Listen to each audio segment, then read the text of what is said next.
Okay, welcome back, and I've been looking forward to this guest. So delighted to have with us today Bruce Gilley. He's a professor of political science and public policy at Portland State University.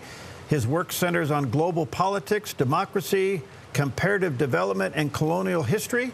He's also active in defending academic freedom and political diversity in higher education. He's the author of a fascinating book called The Case for Colonialism, and there's a picture of the cover of his book on the screen. And you can reach him at a website, and that is pdx.edu/GilleyB, G-I-L-L-E-Y-B. Professor, good to see you. Thanks for your time. How are you today? Great. It's nice to be here. Why did you take on colonialism? I took on colonialism because I'm a political scientist, and I spend a lot of time looking around the world at countries that are doing well, that are doing not so well, and that have fallen apart. And one of the things I started to realize is colonialism is closely associated with countries that did better, that survived better, that left in place development, democracy, the rule of law. And that's pretty obvious, actually, from the data. But everyone was telling me in my graduate school and in my profession that colonialism was evil.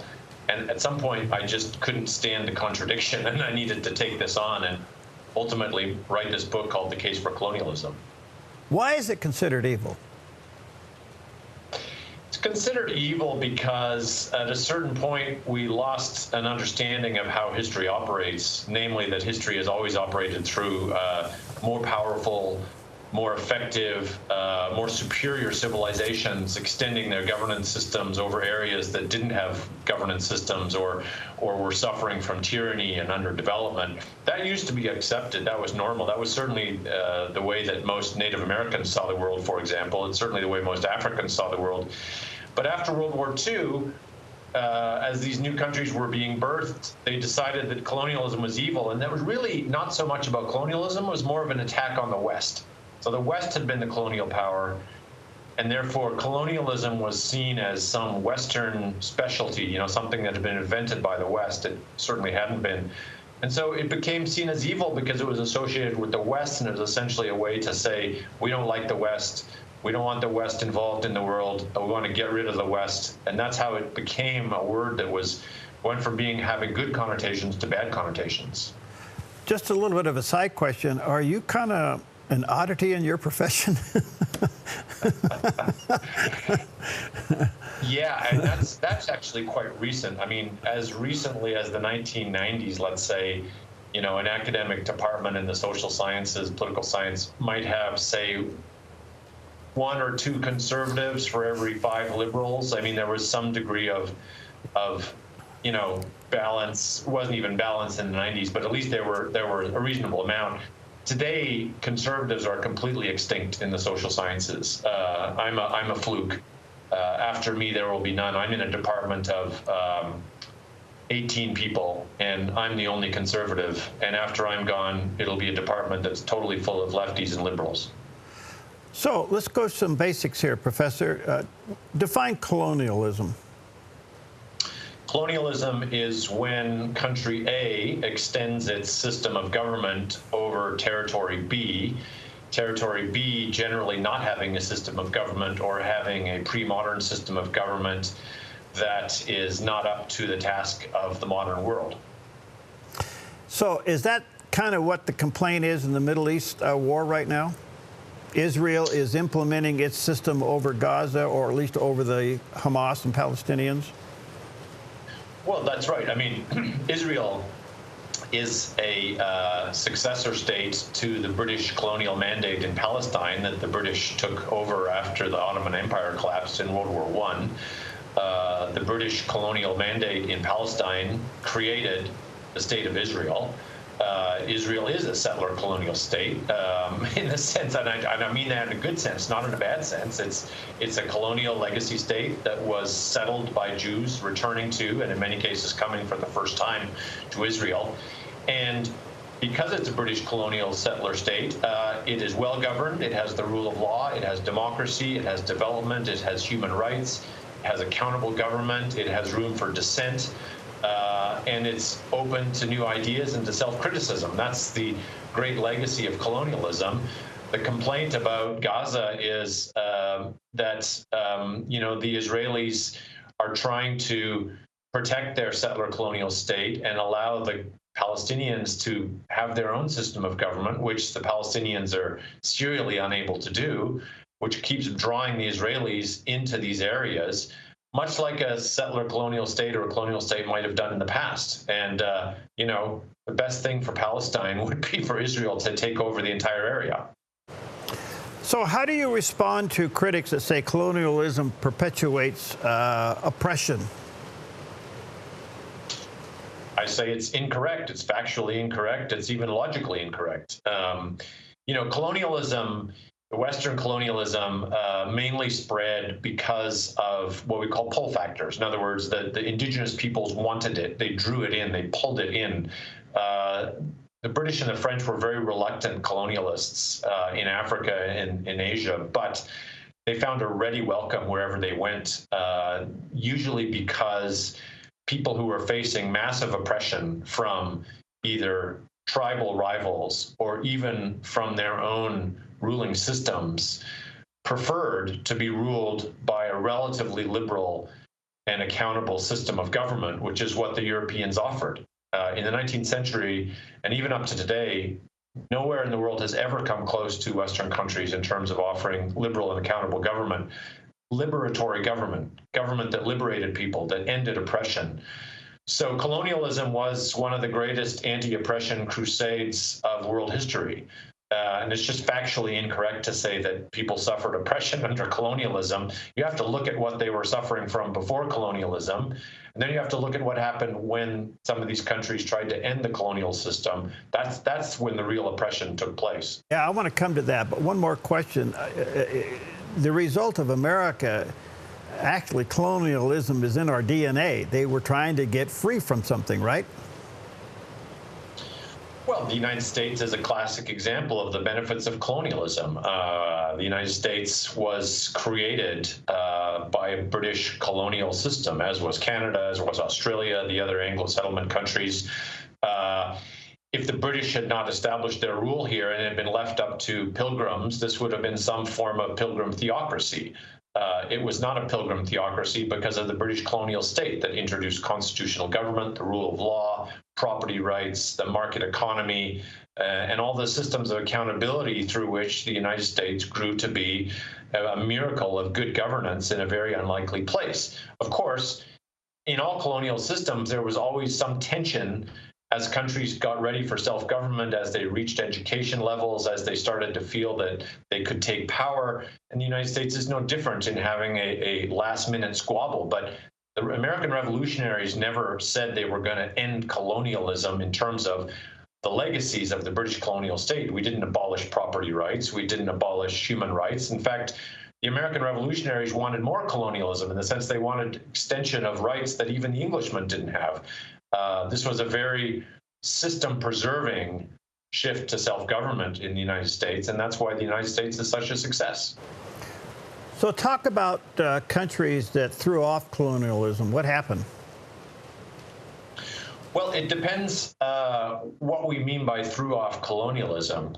If they threw it off in the sense of moving against and faster than the British or the French or the Dutch or the German colonial powers wanted, and in doing so repudiated everything that had been established in the colonial period, education systems, health systems, property rights, accountable government, human rights, independent judiciaries, and then those countries spiraled very quickly. I mean, within, I would say, weeks even. It's astounding when you look at histories of countries like Ghana or Nigeria or even Uganda, Guinea, and you can go through a list of them. Within weeks, months, certainly by a year, these countries faced starvation, tyranny, and mass migration out of them.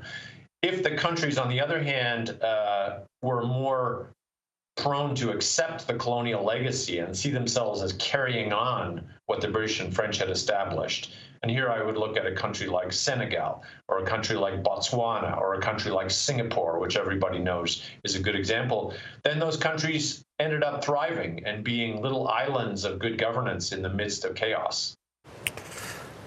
Is colonialism, given the argument that we see today and kind of where you are, I mean, you're one among five, how threatened is colonialism, if I can use that term, in America? You mean like the concept? Like, can we debate it? Is that what you mean? Well, moreover, its threat to be eliminated. Well, right. So now we have this, you might have heard of decolonize, right? We need to decolonize the library. We need to decolonize the soccer team. We need to decolonize the education system. We need to decolonize government. We need to decolonize, the Department of the Interior. Our Secretary for the Interior wants to decolonize everything she does. So what does this really mean? Because, wait a second, we're an independent country, so there's no decolonization in terms of the way people normally understand that word. What they really mean is they want that second type of decolonization, not the one that moves you to self-government, but the one that also tears down all the institutions of British and French and Western governance systems. They want to end equality before the law and replace it with group-based entitlements, and different groups and different races have different rights and opportunities. They want to get rid of the market economy. They want to replace that with a more state-planned economy. They want to get rid of speech freedoms and the right to academic and First Amendment rights, because they see that as colonial. And instead, speech and printed and publishing freedoms are going to be doled out based on some idea of different groups' rights to be heard or not heard. This is what decolonization meant in these basket case countries in Africa, the Middle East, and Asia. And it's that kind of basket case situation that they want to bring to the United States. Wow. All right, let me take a quick break here. Let me show to our viewers and listeners. You can check out Professor Gilley's book. It's called The Case for Colonialism. There's a picture of the cover of the book. And where can they get it? Online? Where? Yeah, it's on Amazon. It's on Barnes & Noble. The publisher is New English Review Press. You can buy it from their website as well, anywhere your fine books are offered, but not for sale at Powell's Bookstore in Portland, the biggest bookstore in Oregon. We'll talk about why when we come back. We'll be right back.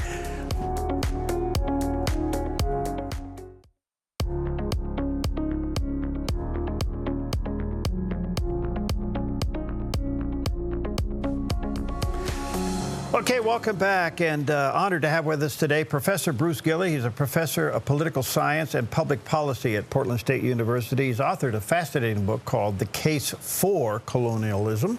And there's a picture of his book on the screen. It is available, Barnes & Noble, Amazon, but not at Powell's Bookstore in Portland. Why, Professor? Well, you may recall Andy Ngo's book on the Antifa movement that Powell's decided not to sell because its supposedly open-minded readers decided some books shouldn't be sold. And so far, My Case for Colonialism book has not showed up on their list either. My previous two books on colonialism are available through Powell's, but only shipped from a remote warehouse. They certainly don't display them in the store. And this new one, The Case for Colonialism, is not even showing up as available via Powell's right now. So I can only assume that Powell's has realized that stocking this book or selling this book might get some of their supposedly open-minded liberal readers in a tiff, and they've decided not to stock it. To that point, are you concerned about your profession, academia, being intellectually honest to what colonialism is and their push to decolonize? Yeah, academics lost any credibility on the question of colonialism about 50 years ago. And basically, about 50 years ago, it became difficult. And then I think by the year 2000, impossible to actually engage in scientific study of colonialism, because the only viewpoint allowed in the academy was colonialism is evil, and we need to keep riffing on various versions of why it's evil and how it's evil. The debate essentially disappeared. So that's true of colonialism. That's actually true of a lot of issues in the academy today. There's essentially no intellectual diversity, which is quite an achievement if you think about it, because universities are places where intellectual diversity would be your stock in trade, but it's disappeared. And rebuilding it is going to take a generation or more. Certainly on this question of colonialism, it's frightening how much students are unable to access more than one viewpoint. And I'm glad to have at least provided that they can access outside of classrooms. How do you connect the dots, or are they being deconnected between colonialism and capitalism? Well, colonialism introduced markets, marketized economies, for sure. And thank goodness it did, because the marketized economies were the economies that created welfare and well-being for middle-class households, and the beginnings of economic and industrial development, whether it's India, Africa, Southeast Asia. So absolutely, that's one of the greatest contributions of colonialism, was to not only have created market economies where none existed, but also to integrate these countries into the global economic and financial system. One of the big benefits of that was, of course, the ability to borrow, to have access to capital markets, which is hugely important, as you know, for economic development. So yes, colonialism brought capitalism, and thank goodness for that. I guess where I struggle on this, Professor, is that some large companies that are the result of successful capitalism are turning around and supporting decolonization. Are they fooling around with their own future? Well, they're simply following where they think public opinion is leading. I don't see them giving up their key assets to collectives owned by the state in order to decolonize their economy. So I think it's a lot of talk and not a lot of action. They're still ultimately accountable to shareholders, and if shareholders feel that their ideological inclinations or their kind of weather vane inclinations are causing a decline in earnings, the shareholders will sell their shares and they'll suffer for it. So I think it's a lot of virtue signaling and a lot of public persona greenwashing, anti-colonial washing. But thankfully, markets keep these companies accountable for the bottom line. Do you think the demonization of colonialism succeeds? Oh, the demonization of colonialism succeeded a long time ago. Indeed, it had become so demonized and so successful that people thought that making a case for colonialism was like making a case for the Holocaust, or making a case for suicide, or making a case for bubonic plague or something. I mean, it's amazing how completely putrefied the human mind had become, because intellectuals and academics and liberal writers and historians had essentially crowded out any possibility for debate, and yet their arguments were as weak as straw. It's so easy to go back through the evidence and the data and conduct a scientific study and show the clear benefits of colonialism for colonized areas. So in a sense, my job has been very easy. It hasn't taken me a lot of intellectual effort to show how false most of these narratives are. But the backlash has been extensively negative, because this is a kind of chestnut. This is a kind of favored idea that people who've built their careers on it feel very insecure when someone challenges them. Interesting. So what do you want people to take away from your book?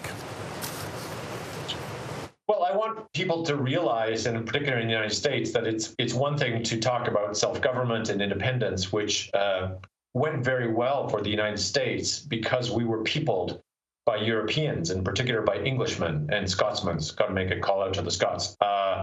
And those people brought with them the cultures and the norms and the intellectual and civilizational resources through which independence from Britain could go well, because we would carry on those cultural and civilizational norms, those institutions would be preserved. And so the United States looks like a great example of decolonization, but it didn't go so well elsewhere outside of places that had been settled by European peoples, because those peoples still had major cultural, normative, intellectual transformations to make that weren't ready. And so when we talk today about the need for decolonization and independence in places that are barely a generation removed from pre-modern society, and where the hold of those institutions is very weak, we're essentially consigning these people to tyranny and poverty in the name of what? In the name of feeling good about ourselves.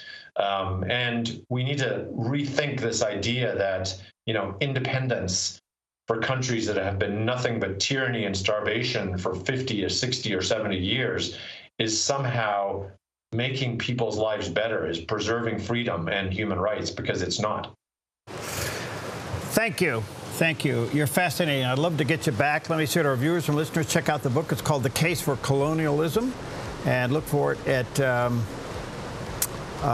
Amazon or Barnes & Noble. And if you go to Powell's bookstore in Portland, you have to ask for it. Tell them to go into the warehouse and get it. Professor, thanks for your time. Sorry for the noise. It's raining just like crazy here, and it's coming through. But can we get you back? Great, absolutely. All right, thank you. Have a great day. Thank you.